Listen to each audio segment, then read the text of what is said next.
Cara.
unmute us.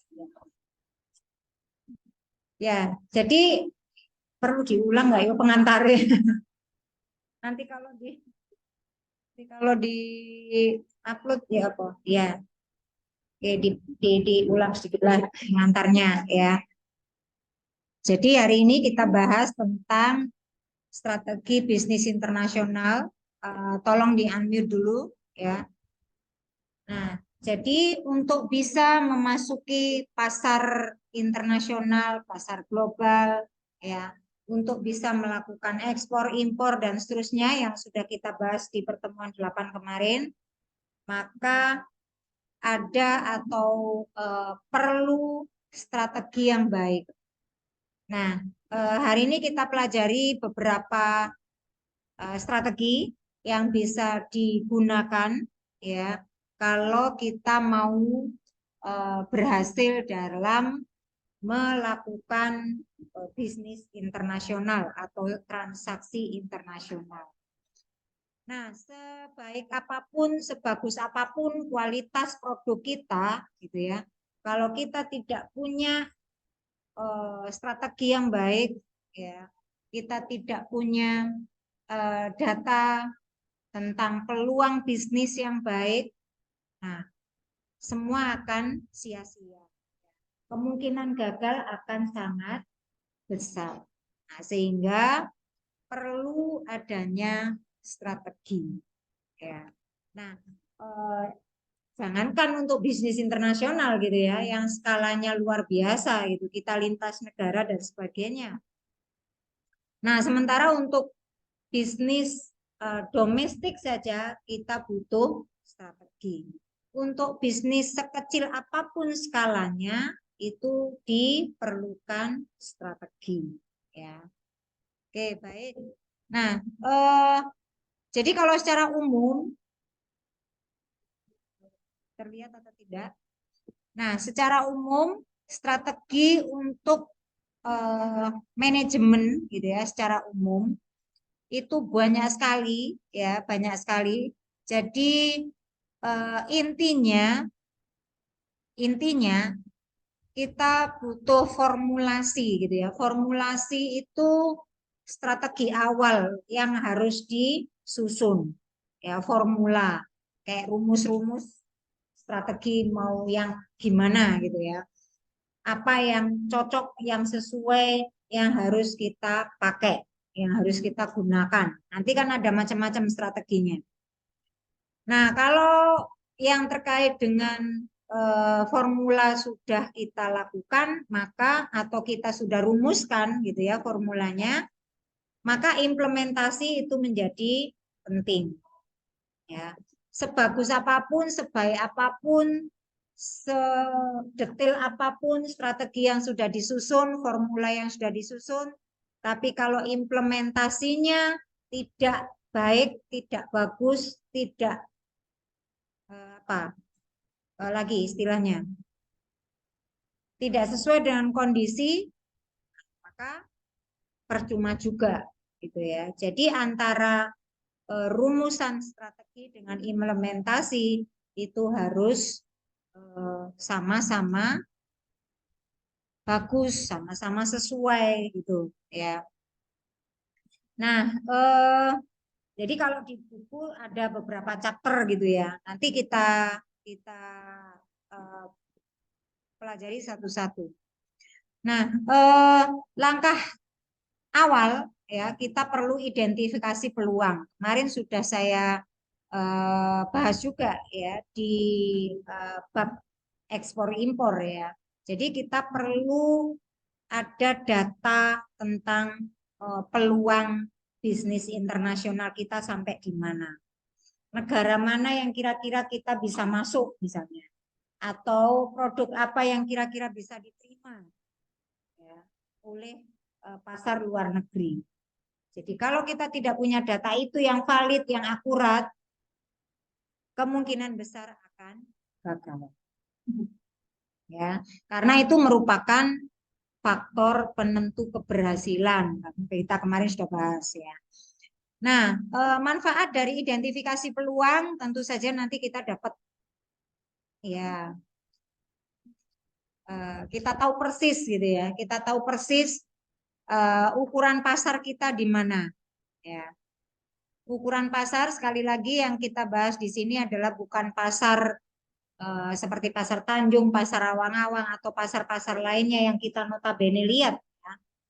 Jadi pasar di sini adalah kondisi permintaan dan penawaran. Jadi seperti apa kondisi permintaan dan penawaran di luar negeri, di pasar internasional. Nah, kita sudah pasti nanti dapat peningkatan tentang ukuran pasar kita. Ya, jadi kita bisa merambah ekspansi ke luar negeri dan seterusnya. Terus kemudian yang terkait dengan pengembalian investasi. Karena kita melakukan bisnis internasional, kita sama dengan melakukan investasi. Ya, apalagi kalau kita misalnya buka pabrik di luar negeri, buka cabang di luar negeri, itu adalah investasi. Ya. Dan kalau kita bisa melakukan identifikasi peluang dengan baik, maka akan jelas gitu ya pengembalian investasi kita. Nah, kalau di Anda orang keuangan kan ya, nah, sudah paham tentang return kan ya, nah, tingkat pengembalian gitu ya. Saya nggak tahu ini keuangan kan? Ya. Nah, jadi return atau tingkat pengembalian. Nah, biasanya apa yang mengikuti return? Pasti ada risk, ya kan? Ada risiko, ya. Nah, biasanya investor itu menyukai um, investasi yang high risk, high return. Ya, jadi risikonya besar, returnnya juga pasti besar, mengikuti. Gitu, ya. Nah, itu terus kemudian manfaat lainnya adalah skala ekonomi. Ya sudah pasti ya, jangkauan kita jadi luas, jadi skala ekonominya jadi lebih besar. Nah, keuntungan lokasi kita jadi tahu karena sudah punya data identifikasi peluang, kita jadi tahu di mana saja kita bisa melakukan transaksi internasional. Kita bisa nyari partner ke negara mana aja. Ya. Terus, nah kalau identifikasi peluang sudah kita lakukan, maka bisa menyusun strategi dengan alternatif strategi yang sudah ada. Ya. Jadi, nah mencari sumber daya dan kapabilitas ya, sumber daya itu pasti berkaitan dengan kapabilitas ya. Semakin bagus, semakin tersedia sumber dayanya, maka kapabilitas itu kemampuan diri, kemampuan kita ya. Dalam hal ini adalah perusahaan ya. Kemampuan untuk bisa berekspansi, untuk bisa bertransaksi internasional itu akan semakin terbuka lebar. Nah, strategi apa saja yang bisa dilakukan? Nanti ada banyak macamnya ya. Jadi dibedakan menjadi strategi tingkat bisnis, kemudian strategi multi domestik ya. Terus strategi global dan transnasional. Jadi itu nanti kita bahas satu-satu. Nah, sumber daya tadi tentu saja yang internal perusahaan. Ya, jadi dari sisi SDM, finansial, modalnya seperti apa, keuangannya, pendanaannya, ya, atau sarana produksi, ya. Jadi sudah tersediakah alatnya, gedungnya, macam-macam, ya, itu sumber daya. Nah, kemudian kalau itu sudah ya kita sudah tentukan ya. Nah, nanti menggunakan kompetensi inti. Ya, kompetensi inti itu berarti kemampuan core kompeten istilahnya kalau dalam bahasa Inggris ya, kompetensi inti. Nah, kita harus fokus mau yang mana ya. Ada beberapa cara untuk memasuki pasar luar negeri ya. Bisa dengan cara mengekspor, bisa dengan mengimpor ya, bisa dengan melakukan aliansi strategik Nah, aliansi strategik itu apa? Nanti kita juga bahas. Jadi aliansi itu adalah persekutuan gitu ya, perkumpulan dari beberapa apa namanya perusahaan. Itu kita bekerja sama. Nanti menjadi eh, aliansi strategik. Terus kemudian ada akuisisi. Itu juga merupakan cara untuk memasuki pasar global. Jadi kita bisa mengambil alih perusahaan di luar negeri yang kondisinya memang tidak memungkinkan untuk tumbuh kembali, ya tidak bisa sudah dari sisi finansial, dari sisi aset dan sebagainya, dari sisi sumber daya itu sudah tidak memungkinkan. Nah, kita bisa mengambil alih, mengakuisisi. Terus kita juga bisa membuka cabang baru di luar negeri. Ya, itu adalah cara masuknya. Nah, tentu saja ada banyak resiko yang akan dihadapi. Ya, jadi bisnis apapun pasti mengandung resiko. Ya, apalagi bisnis dengan negara asing. Ya, pasti banyak resikonya. Nah, kalau itu semua sudah kita bisa hadapi, bisa handle, bisa lakukan dengan baik, maka kinerja pasti nanti akan mengikuti. Intinya keberhasilan itu relatif bisa dicapai, gitu kan ya. Nah, oke, itu secara umum. Nah, eh, siklus hidup strategi internasional. Jadi eh, strategi pun itu ada siklusnya ya, gitu ya. Jadi yang pertama ya kita bisa atau kita harus ya bukan bisa ya. Jadi perusahaan memperkenalkan inovasi ke pasar domestik dulu. Minimal kita melakukan menjadi pemain domestik dulu ya sebelum masuk ke pasar luar negeri ya. Jadi yang pertama dari sini ya. Kita bisa menggunakan berbagai media untuk memperkenalkan produk, memperkenalkan inovasi kita, keunggulan kita apa, ya. Kita bisa menggunakan sosial media, menggunakan apa namanya media-media yang lain, ya, surat kabar, iklan, televisi dan sebagainya. Atau kita bisa menggunakan manusia sebagai agen untuk promosi, ya, memperkenalkan produk kita. Nah, berikutnya, kalau masyarakat sudah tahu itu, baik itu masyarakat domestik apalagi internasional, akan ada permintaan. Ya kan? Nah, akan ada permintaan terhadap produk itu. Nah, kalau sudah ada permintaan, maka kalau domestik ya kita distribusi domestik. Kalau dari pasar luar negeri berarti kita harus ekspor.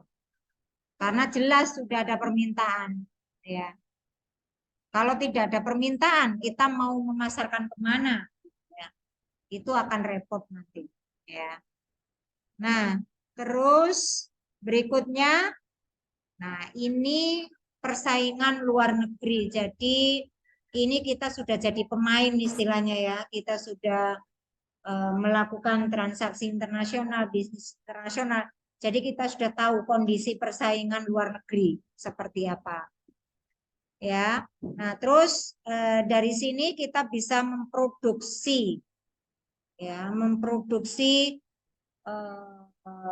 karena sudah berkembang ya, karena sudah maju, kita bisa melakukan produksi di luar negeri. Caranya bagaimana? Tentu saja dengan mendirikan pabrik baru di luar negeri atau misalnya apa namanya? Tadi itu caranya banyak mengakuisisi pabrik yang ya yang notabene memang sudah banyak ya caranya. Oke, nah kalau sudah sampailah ke standarisasi ya. Nah, standarisasi Itu kalau untuk nasional biasanya kita di Indonesia itu ada SNI. Pernah dengar ya? Ya, jadi Standar Nasional Indonesia. Nah, kalau untuk internasional biasanya ada ISO. Ya, pernah dengar juga? Belum. ISO ya, International Standard Organization. Jadi itu adalah organisasi internasional yang menstandarisasi ya semua aspek. Nanti kan ada macam-macam. ISO 3001,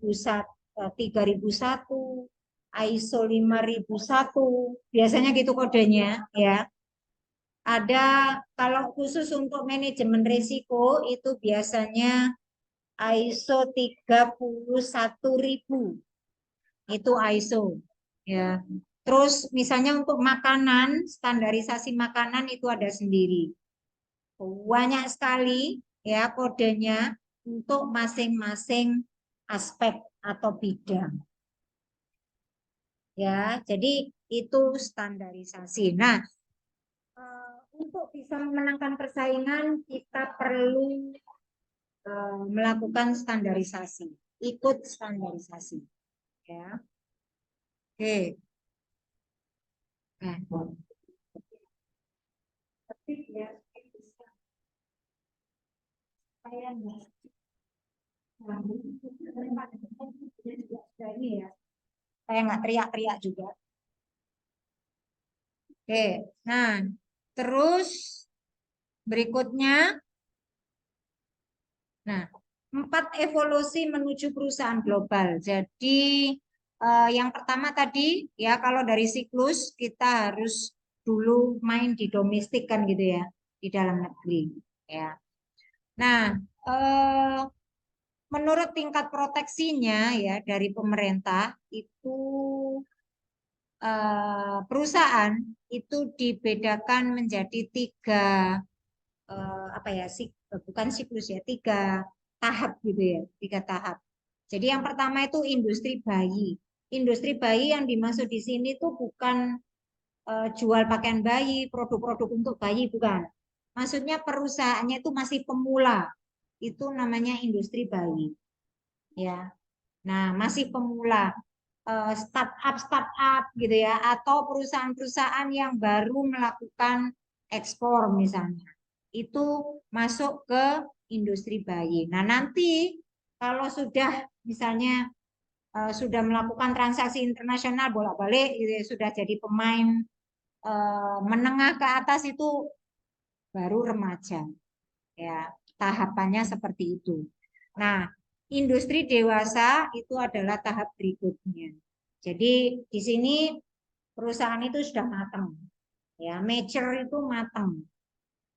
Ya, jadi kalau sama dengan manusia itu ya. Jadi kalau tahapannya itu kan dari lahir gitu kan, bayi pertama masih jalan. Nah, perusahaan juga seperti itu. Ya, mengelola perusahaan itu makanya ada prosesnya gitu ya. Nah, semua berproses kan gitu ya. Kita sebagai manusia itu juga berproses. Nah, perusahaan apalagi ya. Nah, seperti itu. Terus lanjut. Nah, kalau dilihat dari grafik, maka eh, bisa digambarkan sebagai ini ya. Jadi seperti biasa di sini itu biasanya angka 0 ya titik 0 ya. Sumbu yang mendatar atau horizontal itu menggambarkan waktu atau periode ya. Nah, sedangkan garis yang vertikal atau yang tegak itu adalah tarif atau biaya masuk ya. Nah, dari sini kita bisa lihat ya. Jadi kalau waktunya masih baru, masih belum lama, nah itu adalah industri bayi. Di sini ada garis yang tipis ya, yang agak membedakan ya. Jadi itu industri bayi itu di sini dari waktu dia masih awal ya. Terus tapi tarifnya justru lebih tinggi. Ya, kalian lihat di sini. Tentu saja karena pemain baru mereka masih butuh banyak pendanaan, pendekatan-pendekatan kepada pihak-pihak yang ya artinya masih perlu lobby-lobby kan untuk bisa sehingga dibutuhkan ini ya. Terus kemudian, nah kalau sudah di sini tuh apa namanya pada tahap industri bayi itu prohibitive protection, jadi masih butuh perlindungan banyak gitu ya, perlindungan banyak. Nah kalau sudah remaja ya reduce protection, perlindungannya semakin kecil ya, semakin turun ini grafiknya, perlindungannya maksudnya. Sehingga mereka artinya apa? Mereka sudah bisa jalan sendiri ya. Jadi sudah apa namanya? eh, sudah mengetahui persaingan, sudah tahu peta peta persaingannya seperti apa sudah tahu. Nah, semakin ke kanan ya, usianya sudah semakin lama gitu ya, perusahaannya itu dewasa ya. Nah, di sini malah ya semakin turun lagi perlindungannya hanya untuk aspek-aspek tertentu saja masih membutuhkan perlindungan. Ya, selektif. Oke, berikutnya. Oke. Nah, oke, dari perusahaan domestik berikutnya adalah perusahaan internasional, terus kemudian nanti evolusinya ke perusahaan multinasional dan yang terakhir ke perusahaan global. Nah, itu tingkatannya. Nah, biasanya yang membedakan mereka adalah ini. Jadi ada visi, ya, orientasi, ya, strategi, struktur perusahaan. Jadi kalau semakin besar, semakin global, berarti strukturnya semakin kompleks kan gitu ya. Semakin kompleks. Terus, nah ini pokoknya ini beberapa item yang membedakan ya. Oke, berikutnya sampai di sini saya rasa nggak ada masalah. Ya, kita lanjut ke oke, ini oke, determinan keunggulan kompetitif nasional ya. Oke, ada masalah? Ada masalah? Enggak ada. Oke. Oke, berikutnya determinan keunggulan kompetitif nasional versi Porter. Nah, kita sudah bahas ya Porter beberapa waktu lalu strateginya. Ini merupakan apa namanya?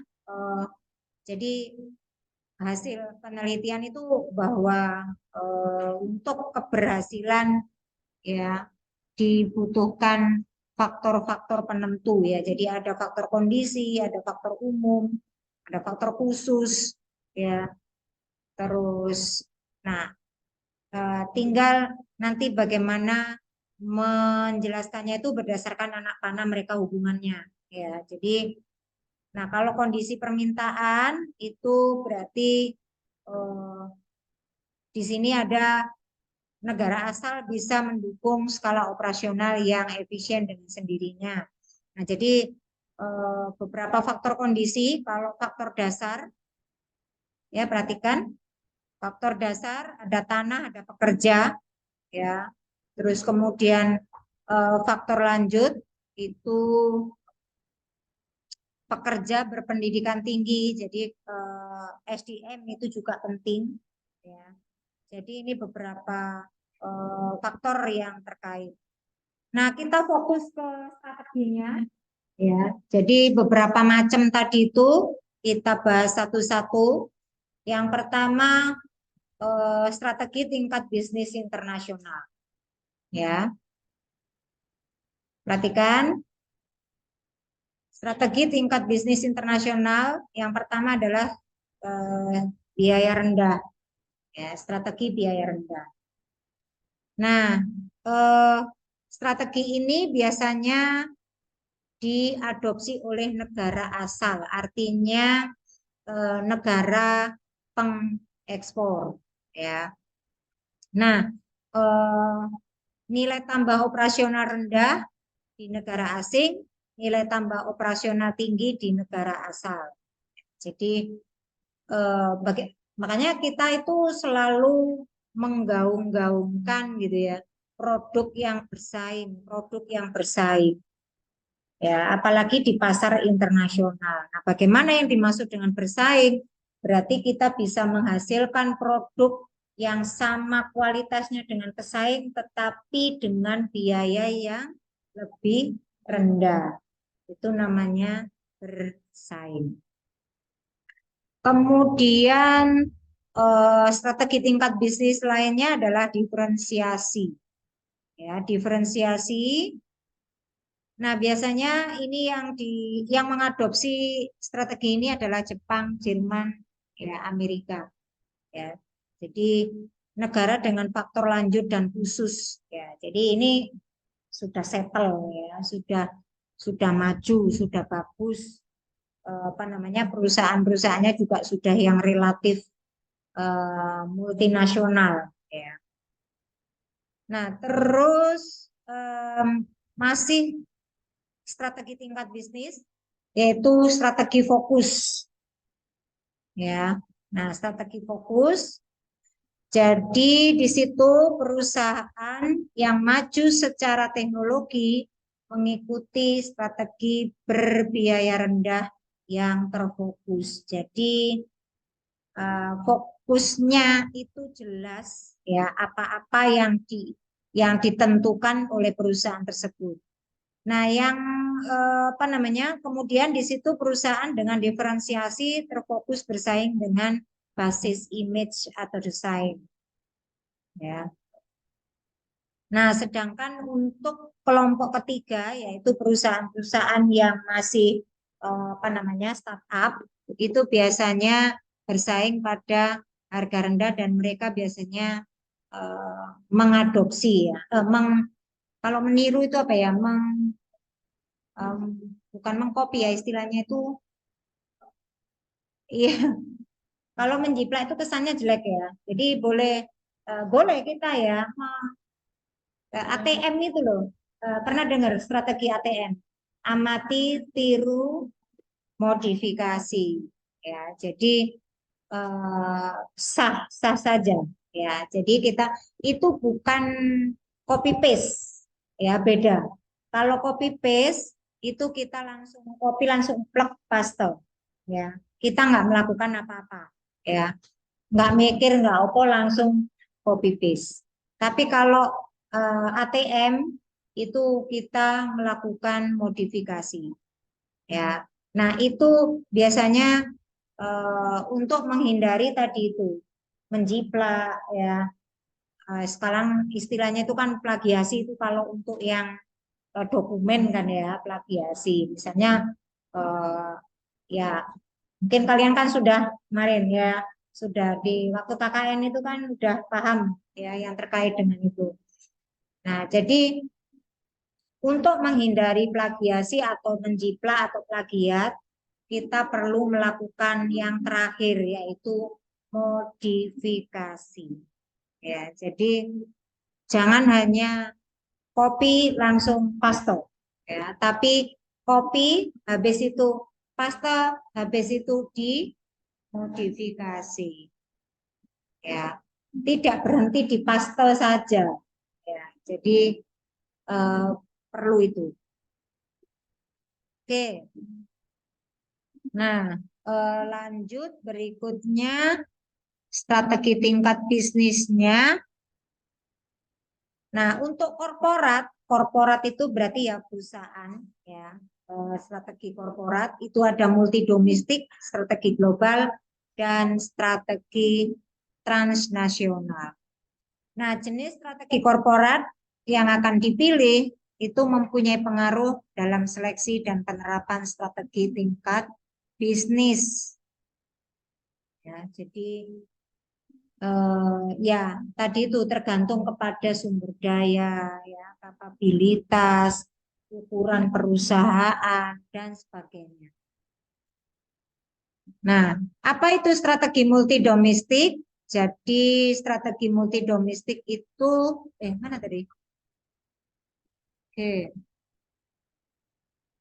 strategi multi domestik itu strategi disesuaikan dengan pasar lokal, need bisnis di tiap. Nah, oke, multi domestik tentu saja dalam negeri, ya. Nah, kalau strategi global, nah strategi global itu terstandarisasi sepanjang pasar nasional, kemudian berhubungan dengan strategi tingkat bisnis. Jadi ini apa namanya? Lebih luas ya, pasarnya lebih luas. Oke, terus, nah strategi transnasional, nah, beda lagi ya, mencoba mencapai baik global dan perhatian lokal. Nah, sulit dicapai karena persyaratannya, nah simultan, simultan itu banyak yang dibutuhkan dan itu secara bersama-sama, dibutuhkan secara bareng gitu ya. Harus ada dua-duanya gitu kan ya. Jadi ini yang susah gitu ya. Hanya perusahaan-perusahaan yang apa namanya yang sudah sangat besar itu yang mungkin bisa melakukan strategi transnasional. Ya, jadi apa namanya eh, itu kemudian. Oke, kita cepat ya karena masih banyak. Nah, strategi korporat internasional, kapan kira-kira masing-masing strategi itu dipakai gitu, tepatnya kapan ya. Nah, jadi kita bisa lihat dari bagan ini ya, perhatikan. Perhatikan dari bagan ini eh, untuk garis yang mendatar itu adalah kebutuhan untuk perhatian pasar lokal, sedangkan yang sumbu tegak adalah kebutuhan untuk integrasi global, ya.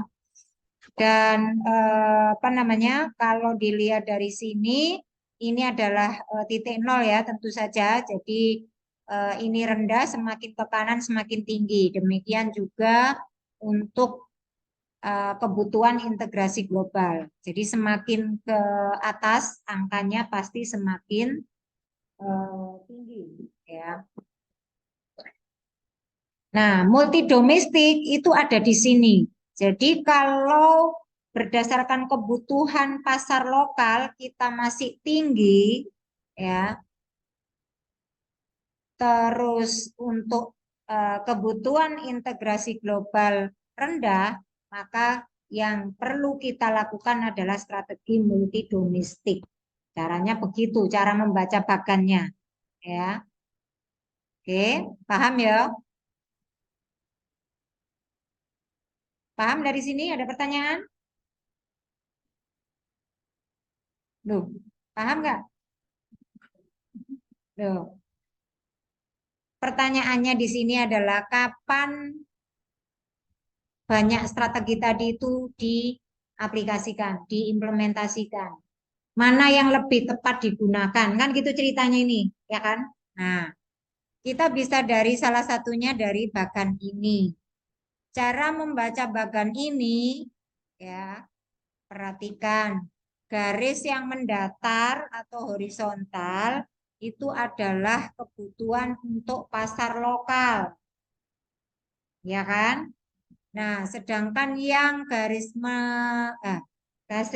yang tegak atau yang eh, ke atas, ya, angkanya semakin tinggi tentu saja itu adalah kebutuhan untuk integrasi global. Nah, strategi multi domestik itu posisinya ada di sini. Anda lihat. Artinya apa?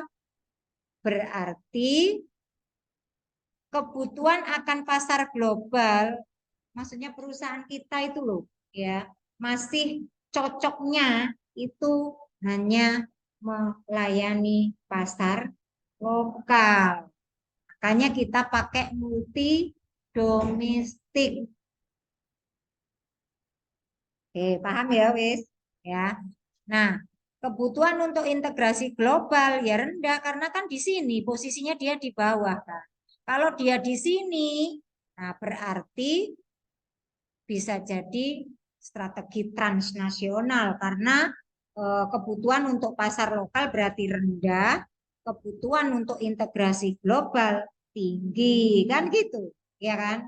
Nah, berarti strateginya adalah transnasional atau juga apa tadi global bisa jadi, ya. Nah, sedangkan ini kan rendah dua-duanya, ya. Jadi ini bisa jadi ya masih yang bayi tadi itu, ya kan? Ya, industri yang masih bayi, para startup karena baru mulai. Jadi untuk memenuhi kebutuhan apa permintaan pasar lokal juga masih rendah dia posisi di sini, ya kan? Apalagi pasar global ya masih sangat rendah. Nah, maka dia titiknya ada di sini gambarnya. Nah, kalau misalnya ada di sini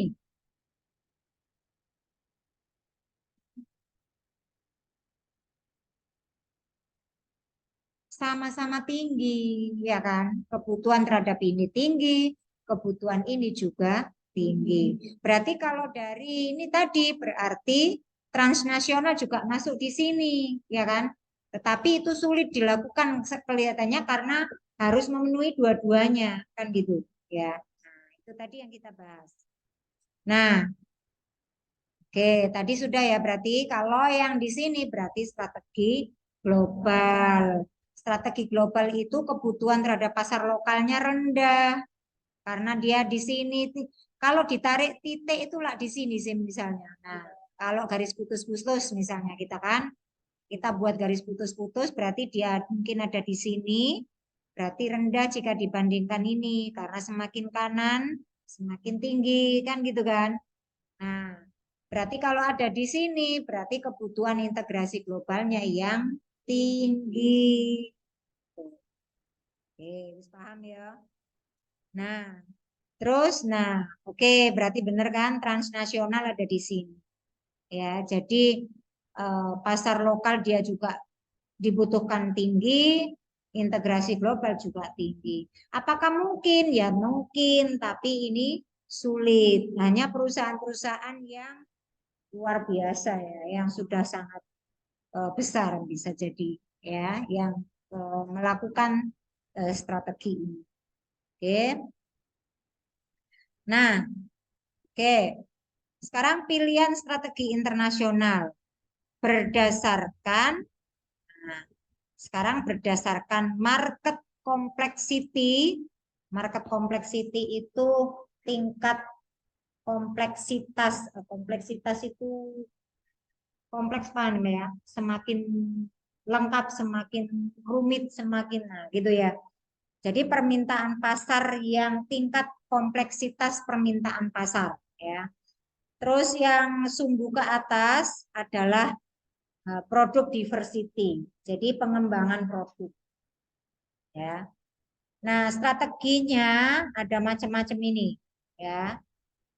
Jadi kalau ekspor, nah ekspor itu ada di sini. Jadi berdasarkan ini Anda sudah bisa menjelaskan mestinya ya. Gampang kan seperti tadi itu ya. Nah, kalau joint venture ya kan. Nah, kalau ekspor itu kan eh, marketnya biasa masih rendah ya kan. Kompleksitasnya masih rendah ya, ya kan. Oke, iya rendah kan di sini ya, tinggi ke sini. Nah, terus produk diversity-nya juga rendah. Artinya apa? Karena kalau ekspor itu kan hanya mungkin produk-produk tertentu gitu kan. Satu produk satu negara misalnya gitu ya. Jadi kompleksitas permintaan masih rendah. Nah, beda dengan joint venture. Nah, kalau joint venture dia posisinya tepat di tengah. Ya, tepat di tengah berarti kita bisa mengartikan hampir sama kan gitu kan. Sama istilahnya ya. Perbandingan antara market complexity dengan produk diversity. Ya. Nah, sebaliknya yang ini wholly owned foreign subsidiary. Ya, jadi ini luar biasa. Ya, jadi kompleksitasnya tinggi. Ya, produk diversity-nya juga tinggi. Ya. Nah, coba kalau ini berarti gimana? Foreign branch. Branch itu kan merek ya, benar ya? Cabang lah, cabang ya, cabang di luar negeri ya. Nah, branch berarti kalau strategi ini berarti apa? Market complexity-nya tinggi, ya kan? Produk diversity-nya masih menengah, ya kan? Nah, masih menengah. Oke, gampang kan seperti itu ya membacanya. Nah, ini ada lisensi di sini. Ya, ada lisensi kontrak manufacturing. Jadi pembukaan pabrik secara kontrak ya dan franchising. Franchise. Ya, lisensi dan franchise ada di sini. Berarti apa? Market complexity-nya rendah, tapi produk diversity-nya lumayan, ya kan? Tengah. Oke, wis paham seperti itu ya. Oke. Nah, oke. Tadi di depan itu kita bahas tentang bagaimana cara masuk ke pasar internasional ya. Nah, salah satu yang pertama adalah dengan cara ekspor, ya kan? Itu cara masuknya. Nah, ekspor itu adalah cara memasuki pasar global yang paling umum dilakukan, ya, yang paling memungkinkan untuk dilakukan, ya. Karena kalau misalnya tadi joint venture lah, lisensi macam-macam itu bisa jadi agak ruwet gitu kan. Kalau ekspor itu adalah cara umum yang paling memungkinkan untuk dilakukan. Oke, ini beberapa penjelasannya. Nanti Anda bisa apa namanya pelajari. Terus kemudian cara masuk berikutnya melalui lisensi, ya lisensi. Jadi lisensi di situ penjelasannya perusahaan mengizinkan perusahaan lain untuk membuat atau dan menjual produknya. Ya, kita sudah paham ya lisensi ya. Nah, perusahaan pemberi lisensi memperoleh royalti untuk setiap unit yang diproduksi dan dijual. Oke, itu semua. Terus kemudian, nah ini yang penting. Jadi pemberi lisensi itu kehilangan kontrol terhadap kualitas dan distribusi produk. Artinya dia sudah tidak berhak lagi karena sudah memberikan lisensi, maka yang berhak apa namanya mengontrol tentang kualitas dan distribusi itu adalah perusahaan yang menerima lisensi atau yang membeli lisensinya, ya. Oke, itu. Nah, risiko signifikan. Oke, lumayan ya risikonya. Terus berikutnya aliansi strategik. Nah, itu cara masuk yang lain ya. Aliansi strategik. Nah, biasanya berupa joint venture ya, yang melibatkan perusahaan asing dengan produk atau teknologi baru ya. Oke. Bisa mengalami kesulitan karena nah budaya beda gitu kan ya. Jadi macam-macam itu bisa tidak paham maksud rekan bisnis ya karena tujuannya beda, budaya beda, mungkin juga beda bahasa dan seterusnya ya sehingga lebih rumit ini kan. Oke, berikutnya adalah akuisisi ya, akuisisi. Jadi kita sudah sering membahas tentang akuisisi ya. Oke, memungkinkan perusahaan melakukan ekspansi internasional dengan cara yang paling cepat ya, akuisisi.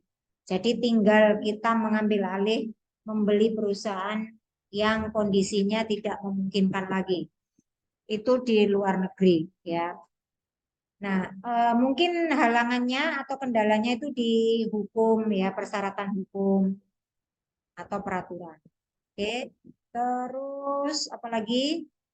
Ya, membuka cabang baru ya, new wholly owned subsidiary. Tadi sudah kita ini. Nah, eh, ini yang paling apa namanya eh, sulit deh kayaknya ya. Nah, karena apa? Kompleks dan mahal, ya kan? Nah, kalau tadi kita lihat itu posisinya dia kan memang ada di sini, ya kan? Nah, ini jadi kompleksitinya tinggi, produk diversity juga tinggi. Oke, sudah itu terus. Nah, eh, kendala ya, batasan. Nah, masalah manajemen kendalanya. Oke. Nah, terkait dengan kendala atau rintangan, secara khusus kemarin kalian sudah mengerjakan ya, jadi relatif paham ya. Jadi itu semua ada biaya, ya, ada kelembagaan, ya macam-macam. Oke. Nah, berikutnya strategis of Asian competitor. Jadi ini beberapa perusahaan yang saling berkompetisi ya. Jadi berdasarkan professionalizing management, jadi manajemen keprofesionalan atau pengelolaannya. Acer untuk Taiwan, ya Filipina itu Sun Miguel Corporation. Kalau nah itu beberapa contoh. Nah untuk di Indonesia itu Indofood. Ya, jadi Indofood itu mengalami kendala di sticking with the core business. Jadi uh, bisnis intinya, ya, bisnis intinya. Oke. Nah, sekarang ada tentang resikonya ya, resiko. Jadi resiko komersial, resiko. Nah, ini sudah paham wis ya. Resiko negara, politik, ya kan, nilai tukar. Nah, ini sudah sering kita bahas ya. Terus nah, khusus tentang apa namanya resiko politik. Jadi ada country risk, ada macro risk, ada micro risk. Mikro berarti di tingkat internal apa namanya negara kita dan negara partner ya. Nah, jadi itu ada konflik kepentingan, ada korupsi, itu beberapa risikonya ya. Oke, terus nah, ini yang penting. Jadi risiko negara mempengaruhi semua perusahaan asing. Untuk risiko mikro itu hanya mempengaruhi perusahaan atau industri tertentu saja. Ya. Terus apalagi? Oke. Nah, political country risk rating. Jadi, nah ini kelihatannya ini nanti bisa jadi tugas Anda ya. Eh, dengan melihat coba nanti di situ sudah ada linknya, nanti mungkin studi kasus bisa dilihat dari link itu ya. Nanti mungkin tugas kelompok bisa jadi ya. Nah, nanti yang mana yang ini ya seperti biasa di random aja ya pembagiannya, termasuk kelompoknya. Kalau misalnya terserah kelompoknya mau yang kemarin atau di random lagi gitu ya supaya fresh di random lagi nggak masalah ya. Secara detail nanti di e-learning ya tugasnya di e-learning. Wes oke itu. Nah, ini khusus untuk Indonesia ya. Nanti bisa dilihat di standardpur.com bisa ya. Atau coba cari studi kasus lain. Oke.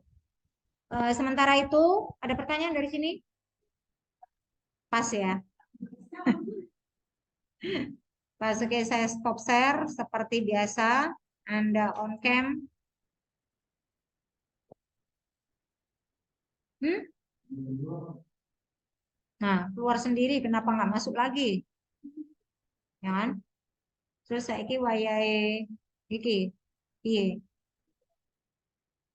Oke, nggak apa wes.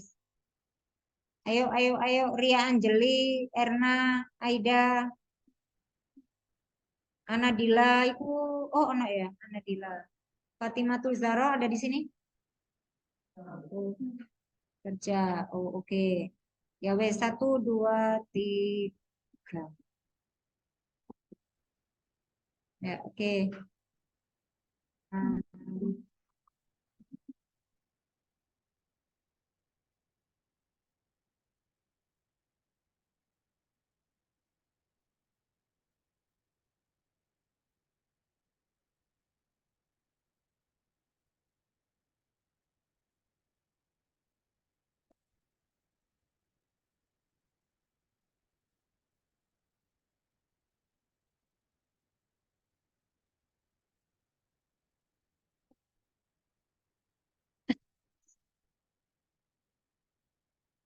oke, terus, oh,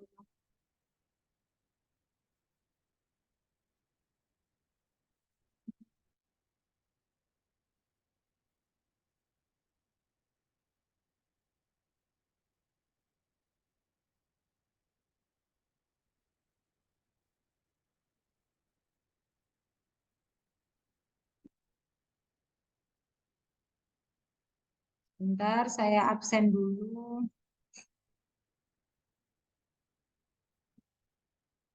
Absennya ini paling telat ya saya. Oh, iya, ya wes. Ya wes, oke. Gak apa, udah absennya nanti.